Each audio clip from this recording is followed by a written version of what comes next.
JBM సోదరులారా, ప్రతి ఒక్కరికి నా హృదయపూర్వక జేబీఎంలు. నవంబర్ 26వ తారీఖు అంటే చాలా గొప్ప రోజు. ఎందుకంటే అదే రోజున బాబాసాహెబ్ అంబేద్కర్ కలలు కన్నా.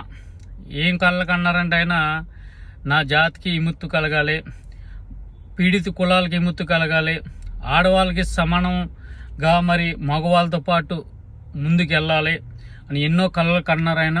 ఎందుకంటే చిన్నప్పటి నుంచి ఆయన అనుభవించిన బాధలో హింస ఎన్నో ఉన్నాయి. ఆయన కోసం తెలుసుకుంటే కన్నీరు తప్ప వస్తుంది. ఎందుకంటే అంత వేదనలు పడ్డారు అప్పుల్లోనే అంత వేదనలు పడ్డారు. మరి ఈరోజు ఇంత శ్వాసగా సమానతంగా మనం ఉన్నామంటే ఈ రాజ్యాంగమే. 2 సంవత్సరాల 11 నెలల 18 రోజులు బాబాసాహెబ్ అంబేద్కర్ కష్టపడి రాసి ఆయన ఒక్కరే రాశారు. ఓకేనా. కొంతమంది పిచ్చిగా ఊగుతున్నారు.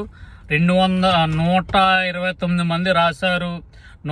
ఎవడో పందిగాడో ఒకడు కొంతమంది కామెంట్ రూపంలో తెలియజేస్తున్నారు. చరిత్ర తెలియకుండా పిచ్చిగా మాట్లాడకండిరా మతోన్వాదులారా.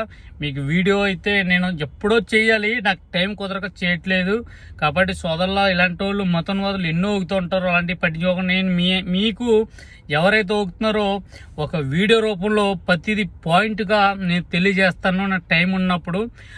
కాబట్టి సోదరులారా, రాజ్యాంగం దినోత్సవం శుభాకాంక్షలు ప్రతి ఒక్కరికి అడ్వాన్స్గానే. నవంబర్ 26 గొప్ప రోజు.